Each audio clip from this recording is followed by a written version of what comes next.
Before I became known as a live event painter, capturing celebrations and joy on canvas, I was a 12-year-old girl standing in a federal courtroom, fighting for my right to wrestle.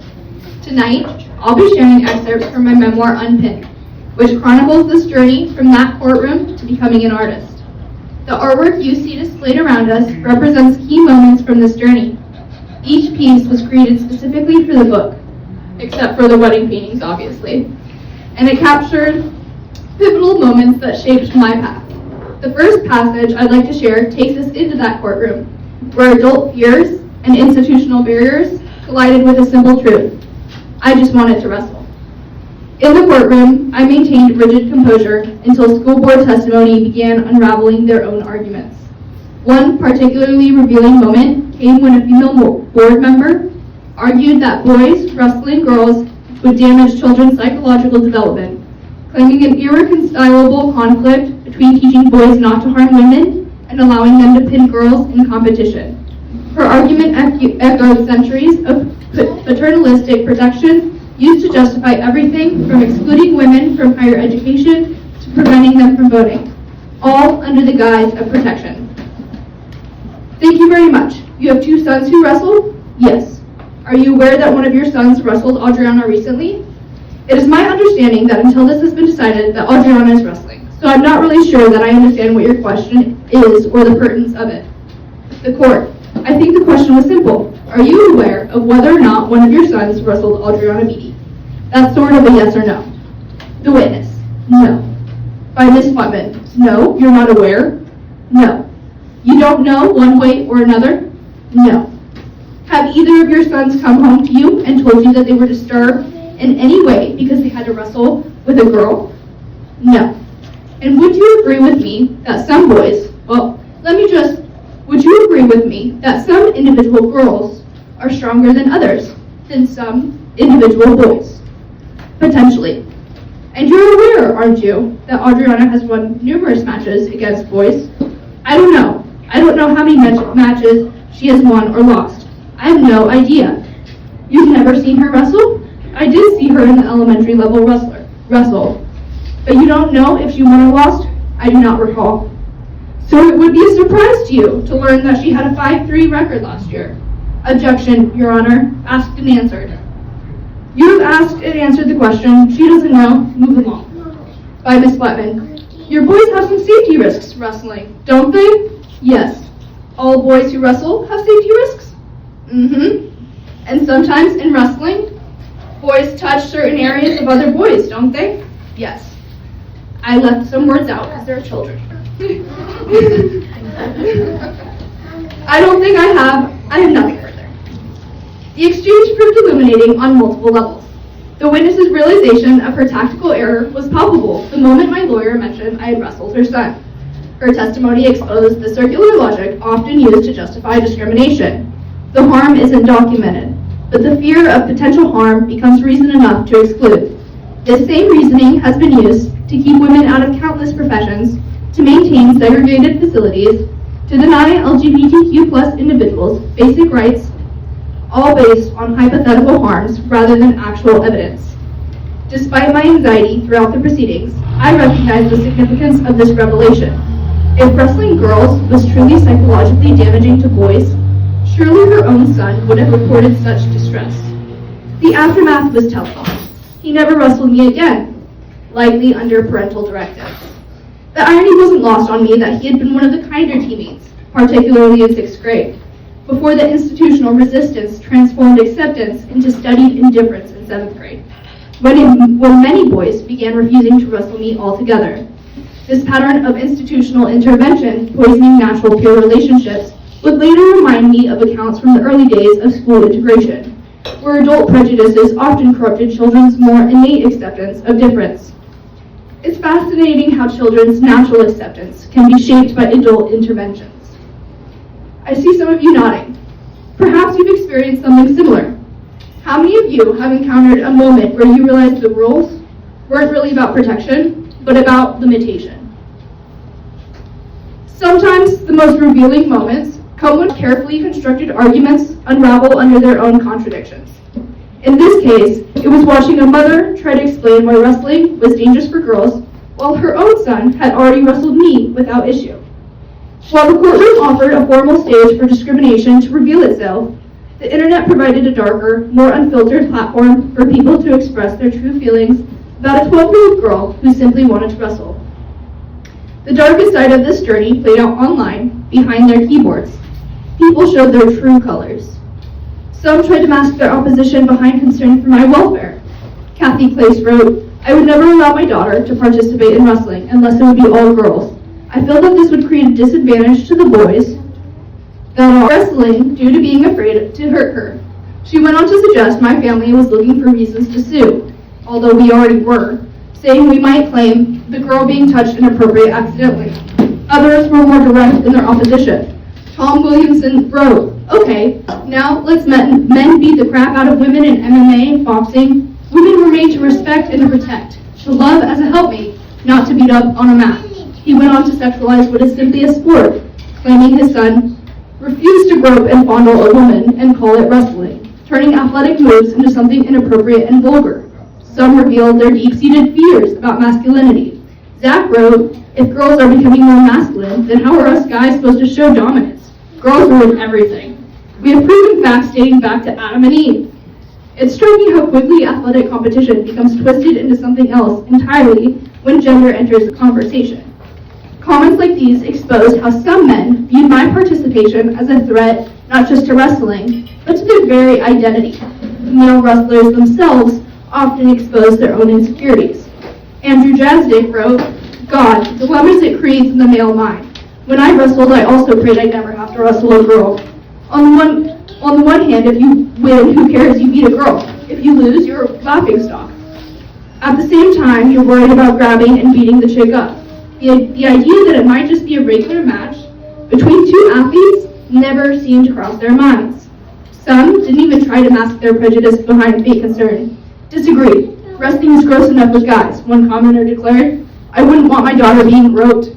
They made the right move when they eliminated it from the Olympics, except women's wrestling only started in 2004 at the Olympics. This brief comment managed to pack in several common themes discussed at wrestling in general: the immediate sexualization of normal athletic moves, and complete misinformation. Adults, people with children of their own, would write things so vile about a 12-year-old girl that they can't be repeated here. What all these comments shared, from concerned parents to insecure male wrestlers, was their refusal to see me simply as an athlete. Every aspect of my participation had to be filtered through gender stereotypes, sexual concerns, or male ego.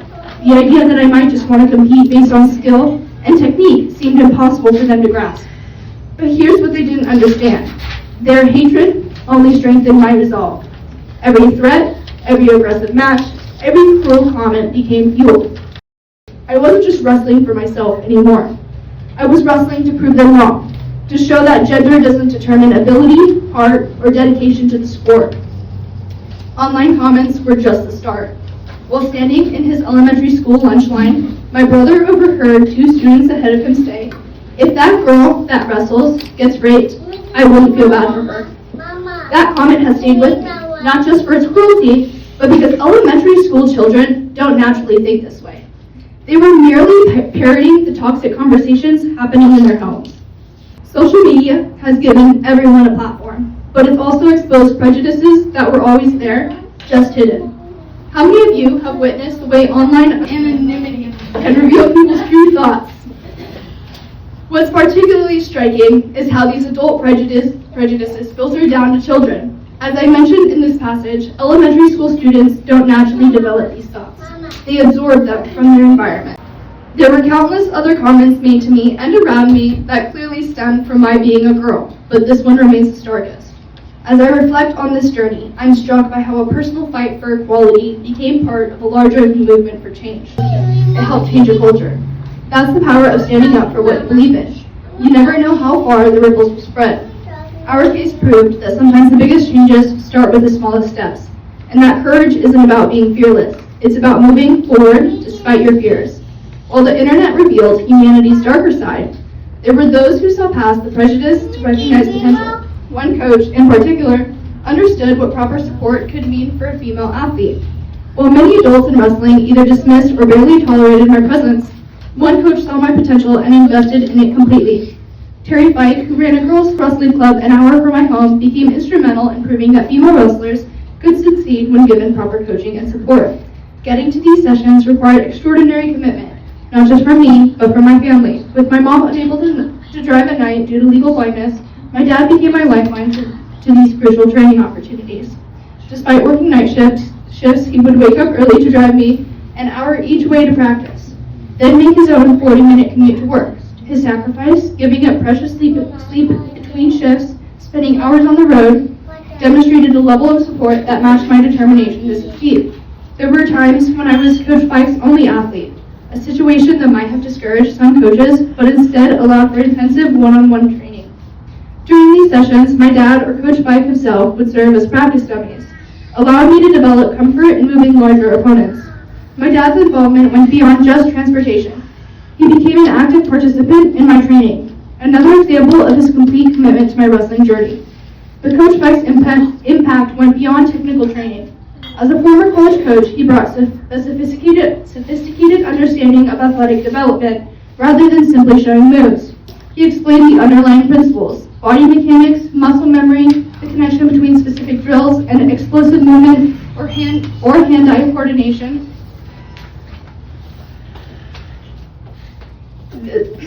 This comprehensive approach helped me understand not just what to do, but why I was doing it. His experience coaching older female athletes meant he understood how to adapt techniques for female wrestlers without diminishing their effectiveness. He also introduced me to proper weight training, understanding that strength development was crucial for my success. This wasn't just about getting stronger, it was about building a complete athlete. The weights that he gave me, which I still have today, represents more than just equipment. It symbolizes his belief in my potential and his commitment to my development. Sometimes the quietest supporter speaks the loudest. While others were posting hate online, my father was silently waking up, sacrificing sleep to drive me to training.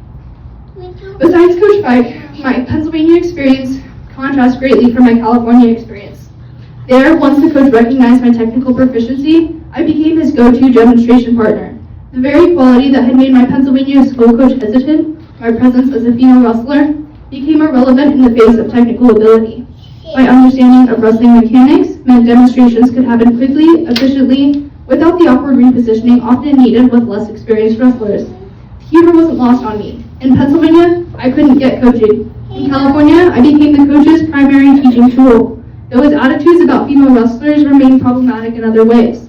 The stigma of being the wrestling girl infected every aspect of my life, even seemingly unrelated activities. Coach Fike saw potential where others saw problems. Think about someone in your life who believed in you when others didn't. Maybe a teacher, a mentor, a family member. That kind of support can change everything, can't it?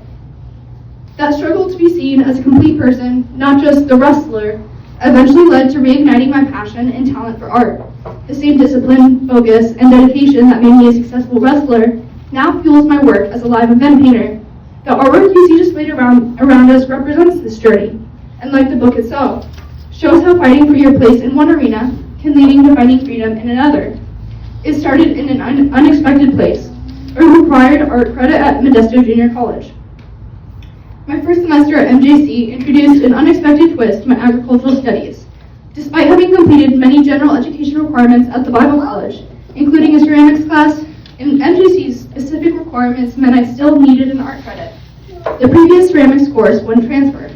I enrolled in basic drawing, viewing it as simply another box to check off my degree requirements. What I didn't expect was how completely this class would captivate me. Each project became an obsession in the best possible way. While other students might spend the minimum required time to complete assignments, I found myself losing track of time, often investing 20 hours or more in a single piece. It wasn't just about meeting the requirements. My perfectionist nature combined with a newfound joy in creating drove me to explore every detail, every shadow, every subtle gradation. What started as a mandatory credit had become a form of meditation, a space where my attention to detail wasn't a burden, but a blessing. By the semester's end, I had shared with my teacher my dream of someday writing and illustrating children's books and about my experiences. Having lived through the challenges of being a young female athlete breaking barriers, I recognize the power of storytelling to reach children facing similar situations. The isolation I felt as a girl wrestler, the pressure to conform to others' expectations, the battle for acceptance. These were universal themes that could resonate with any child feeling different or fighting for their dreams. Her response was both encouraging and practical. She suggested I take figure drawing to develop the skills needed for character illustration. Before this class, I had relied heavily on grid systems to achieve proper proportions in faces and bodies, a technical crutch that, while effective, limited my artistic freedom. But as I practiced drawing from life with my figure drawing class, something clicked. Human form began making sense in a way it hadn't before. Throughout both basic drawing and figure drawing, I worked almost exclusively in black and white media. My world was one of graphite, charcoal, and shadows, a monochromatic universe where I learned to see in values rather than hues. Each medium offered different possibilities. Graphite for precise control and fine detail work, charcoal for looser, more gestural approaches. I discovered I had a natural ability to translate what I saw onto paper. The challenge wasn't in creating accurate representations, but in mastering the various techniques and tools that could enhance my work.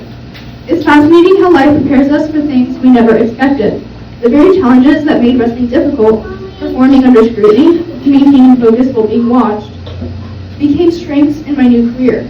The only exception to this monochromatic immersion was my final figure drawing assignment, where I ventured into watercolor, creating a vibrant piece that hinted at possibilities to come.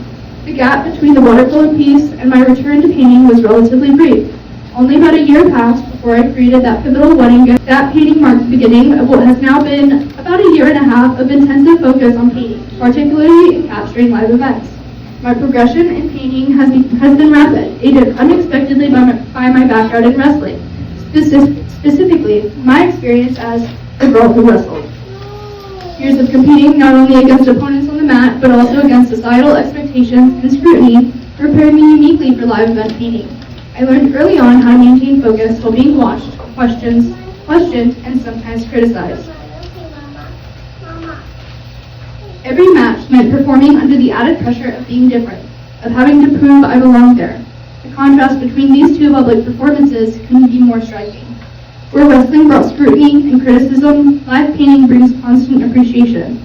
Instead of having to defend my presence, I now receive compliment after compliment, a flood of positive recognition that feels like healing balm on old wounds.